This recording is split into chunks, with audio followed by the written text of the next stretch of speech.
Qdoba. Happy to have Qdoba on board as a sponsor for the Wings Weekly program.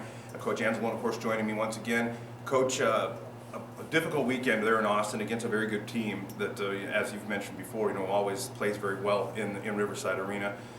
Friday night's game, it felt a little flat. Just not quite the pop that sometimes we see the guys skate with, and a little bit of difficulty on the offensive side, being able to generate some opportunities. There were some, but then again, as we talked about pregame on Saturday night, just unable to bury the puck. What do you do moving forward, I guess, before we get into Saturday's game, which really had some of the same components, even though the guys seemed like there was more energy, there was more pop, for lack of a better term, on Saturday. But again, just unable to really bury the puck. Tanner, of course, gets the Wings on the board on Saturday night. But just overall, offensively, it seems like there's a little bit of difficulty right now. What are your thoughts? I thought Friday night's game, well, the weekend was disappointing, but it was a weekend. Disappointment is the prevailing emotion, but some bright spots in there at times.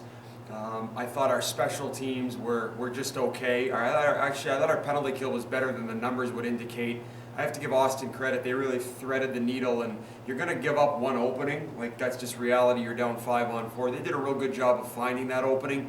Can we be better? Can we be more prepared in the future? Sure. But I have to give them credit there for executing. Our power play really struggled with the pressure. We had a hard time breaking out, and we didn't out-battle and out-support the other team like we have in the past lately, and that's enabled us to have the puck and then allow our players to make the reads and get our power play to operate at 19-20%, which has been a real bright spot in this season. Our start on Friday was not very good. Our start on Saturday, despite getting in a 2-0 hole, was a little bit better. Not to maybe take this farther than you wanted, but I thought our second period on Saturday was very good.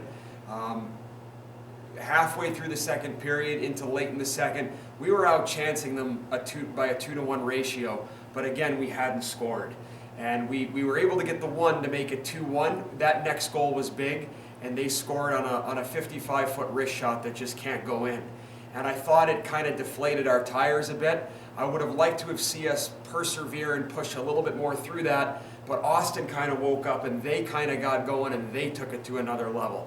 So again, all in all, disappointing outcome, more disappointing than not. Some bright spots where if we capitalize in those key moments, it might be a different game. You're not always going to play great, but there are a lot of different ways to win. I wish we would have tried to go to another level to do that.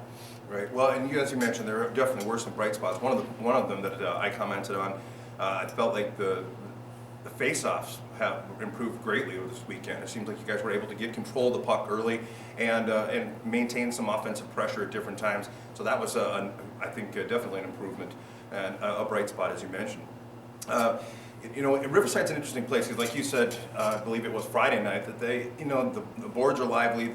The Bruins love to chip it in and try to get those rebounds and so on, and they were able to do that. I mentioned that in the broadcast at one point, that it was interesting because you guys are doing the same thing, but the puck just always seemed to go right when the wing skater was going left, whereas with the Bruins, it always just ended up right in front of them, for an easy putback and put in.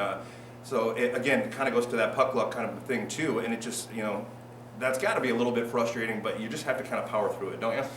Yeah, when they do what they do, which is miss the net on purpose, try to get it to come back out in front on the other side, when they go side wall to flat wall to the net front with their pass plays, they're not doing anything that surprises us. We know that's what they do it well. Sometimes you have a tendency, maybe as an observer, you're watching from afar to get itchy over it.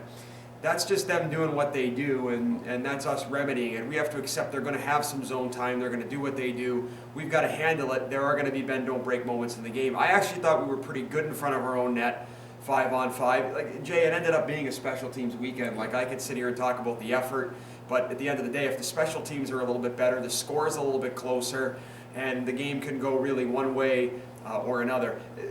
We are crazy if we wait around for help from above up here. Because I'm a real big believer you don't really get help from above on hockey. Yeah. Hockey's a team sport. You got to out-team the other team. But we don't get a lot of puck luck. And so we're forced to really earn it the hard way. And what I'm hoping for is that learning it the hard way and earning it this way, once we catch on, we're going to be a difficult team to stop. And we just got to continue to plug away at the things we need to plug away with. We got to keep trying to score goals. Scoring goals is a funny thing. You can yell back check harder, you can yell work harder, you can yell bring it to the net. But if you yell score to a scorer, that usually doesn't help him very much. Right. We just got to keep plugging away and doing the things that will lead us to the goals, and we've got to execute and bear down. Like we attempted on Saturday night, we counted 21 shots in the first period, but we only had like 9. We had a hard time hitting the net. Sometimes if you focus too much on hitting the net, your players don't shoot it hard, they shoot it into the goalie's belly. So there's a fine line. We got to keep working at everything and strive to put it all together. Yeah, as well, and you mentioned, the fine line. I think there almost becomes a bit of a mental block there too, after, and that's something that players have to push through. You mentioned power play, special teams weekend overall. A shorthanded goal by DiPietro that he just made an excellent move. You just got to give the guy credit on that as he gets the steal and skates in on Gavin on Saturday night. He ended up being 0 for 11 on the weekend on the power play. And I asked you about this on Saturday night, and I wonder if you might address the listeners or viewers here a little bit about, is it a stylistic kind of thing that Austin does that creates difficulty on the power play? Because, again, over the weekend it was somewhat anemic, but it has been a bright spot. It's really been a positive over the course of the year so far. And I was just wondering if there was something that Austin was doing that was making it a little more difficult on the power play. Their style forces you to have to battle to come up with the puck because of how they kill penalties. And if you can out-support and you can out-team, you're going to have grade A's if you can get it to the area that they don't cover. They will give you a little bit on the backside. If you can out-team them, get the puck and then get it there. The problem is, we talked a lot about this on Saturday morning as a coaching staff. It's really not a whole lot we can put on the dry erase board. We needed to get 3 in the pile. We needed to have the stick strength to come up with it, and for whatever reason, we got very frustrated and were unable to have the puck enough. Now, there were some moments where we had it and we had some great looks. I can remember Carter Roux on the goal line feeding Tucker DeYoung beautifully in front, and the puck bounced over Tucker's stick. Tucker's got to bear down, sure, but the puck's got to just not bounce, kind of to your point. And I don't think that's making excuses. I think that's declaring a reality in the game. Look at it this way, too. We had 4 2-on-1s shorthanded in a weekend series. That doesn't happen very much, and we were unable to cash in. So we've got to find a way to go to another level, dig deep in these circumstances, and push harder, come up with it, and recognize it's not going to be easy because they're doing what they do. And what they do is pressure, try to take you away on the side. If you can out-team them and come up with it, you're going to have a grand old look on the other side of the zone. We just couldn't get it there enough. Okay. Well, you said, and this might be putting you on the spot a little bit, but you said, you've got to find a way to, push through. How do you, whether it's a practice thing or a mentality thing, what is the next step? You have to score a goal, in my opinion, in defining moments of the game, or the game has to just stay tight. For example, second period on Saturday, we were generating a lot of good chances, like 1-0 on the goalie. We've got to find a way to score, to make 2-2 or 2-1, 2-2, maybe 2-2, 3-2. We felt we had enough quality chances in the second period to score 3 or 4 goals. We've got to find a way to put that puck in the net. And if it's going to stay 2-1, we're feeling good about ourselves. We know it's coming. We had a pretty good first. I agree with you. A little more energy despite getting in the hole. We felt like our game was coming. We got to find a way collectively, everybody on the ice, but the goalie is the last line of defense. That's a reality. We can't give up that third goal when we gave it up from where we gave it up. And then we've got to find a way to persevere and battle back. But that's hard to do when you're sitting here right now having a conversation in the game. It's easy to say right now, it's hard in the game. Right. It is hard in the game, and there's another team in the way. So we've got to keep pushing as coaches. We've got to say more of the right things, and the players have to dig in those circumstances, and we just got to chip away, and not have the hole get deeper. Right. Well, very good point. in Friday nights of the third period and then Saturday, some different looks, different lines. Are you looking for different chemistry there to provide a little bit of spark, or what's the thought process there? Well, and I've tried to really kind of settle things down around here and let everybody establish chemistry, but like the definition of insanity, I'm told, is like doing the same thing over and over again, and I just felt on Friday night that we were flat, like you said. It's unacceptable, but it is what it is when you're on the bench in that moment in the game. As a coach, you got to try something. So we just started mixing and matching, and two of the groups I really liked, two of the other groups I thought were just neutral. And then Saturday, all we did was we took our lineup going into Friday and we just flipped two pieces. And I thought it helped a little bit. One line, as a result of the change, really got a lot of scoring chances, but they were unable to put it past the goaltender. We're going into a new week. We have a new opponent on Wednesday night in Brookings. We're still very early in the week, kind of mixing and matching. The most important thing now is that we have the right lineup Wednesday against Brookings. We tried some stuff. We actually had some good looks and some good scoring chances, but again, no goals. And it doesn't count till it goes over the line. And we have to, our players understand that, but you can't beat that into their heads. You have to rep what goes into the goal. But the goal's got to kind of come as a result of what goes into it. Like I said, Jay, work harder. You got to hunt back harder.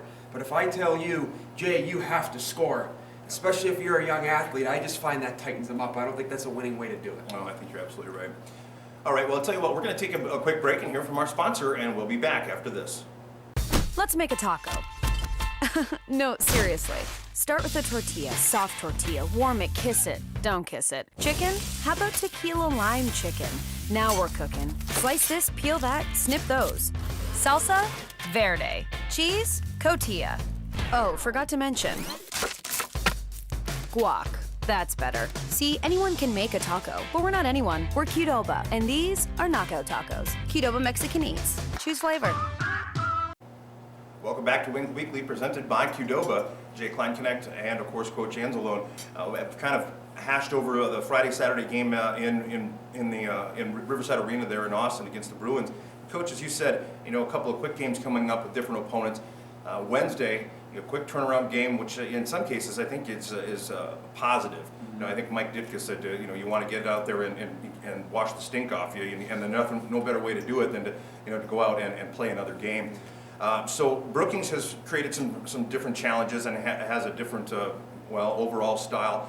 How do you prepare, I guess, for Brookings?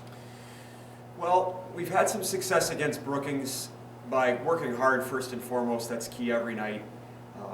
When we do a real good job with our rush coverage, that's coming back to our end. That's our defensemen facing the Brookings rush, keeping a tight gap, playing eyeball to eyeball, not watching the puck. When we do a good job in our defensive zone, and then when we take care of the puck and possess it and hang on to it in the offensive zone and make them defend us, we've had some success kind of wearing them down. I don't necessarily believe it's a grinding style. I believe it's an effective style, because if you have the puck, they don't. We don't want to pass up shots. We don't want to pass up plays. But if we don't have great plays in their end, let's hang on to it. Let's spend 15, 20, 25 seconds down there versus having to go back and forth with them all night off the rush, which they're good at. So that's basically the game plan right there in a nutshell. Let's do what we do. We did that real well, the 4-0 win when we played them last, and we got timely saves from the goalie. We, like every other team in hockey, need the goalie to be there for us. We've got to play a great team game in front of him, but we need our goalie to be as good as Tomei was last time we played them in our barn, and that was a fun game if I remember correctly. Absolutely. A lot of excitement and hope to see everybody come out to the ODI Center on Wednesday night. And then you turn around Friday and you have Bismarck here at the ODI Center, which again is a totally different animal. They play a lot different than Brookings. It's got to be challenging as a coaching staff to prepare. To prepare for two different teams that play two different styles. Because one, when you go in and play, as you and I have talked about, when you go into a Brookings, for example, and you play your style and don't let them dictate, you have had success, as you said, against Brookings. Now, doing that same thing against Bismarck, it kind of matches their style, doesn't it? Yeah, there'll be two different looks. There's some similarities to how the two teams play, but I would say that in this case, Jay, there are more differences. But we've played them both enough now that we should be able to have no problem going from Wednesday into Friday. our philosophy here is focus on us, do what we do, but there are some things, hey, if we do these 3 things well, if we keep an eye on these 3 things in our game, we should have a success against opponent X and opponent Y. And I think you can over-prepare sometimes as coaches, and you can try to over-prepare your players. You spend too much time talking about the opponent, you end up going out playing a reaction game. Right. And we got to play more of a dictate game. And when I look back at some of our successful games this season, even when we haven't won, we've tried to initiate. And it's important that we do that Wednesday and on Friday. But let's not talk too much about Friday until we get through Wednesday, because that's an awfully big game against Brookings, and we need the points. Right, and you don't want to look ahead or look past somebody for sure.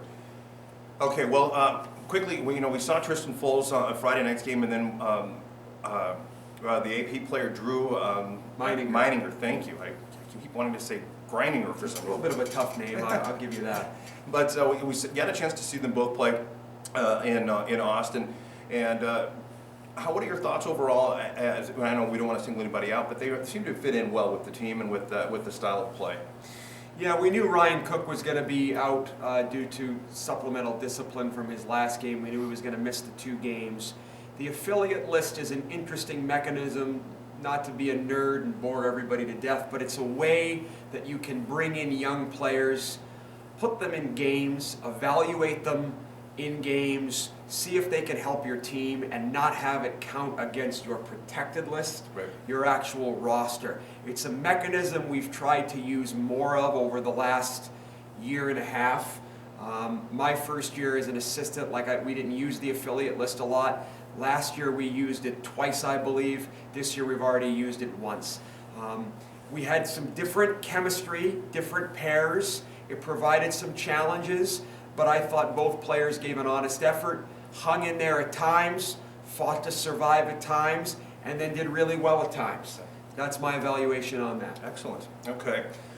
Well, folks, I want to remind you that Wednesday night against Brookings, it is church night, so $2 off your ticket if you bring in a church bulletin. Having a special being kind of extended right now, a corporate special where if you buy a $15 ticket, you get a bar stool up in the corporate area, and you get a chance to have dinner with the team after the game, courtesy of Qdoba. So come on and check that out, and you can get those tickets by contacting Aaron Smith at asmith@aberdeenwings.com. And Friday night, kids night, any kid under 12 years old gets in for free with the purchase of an adult ticket. So thanks for watching Wings Weekly. We'll catch you again next week.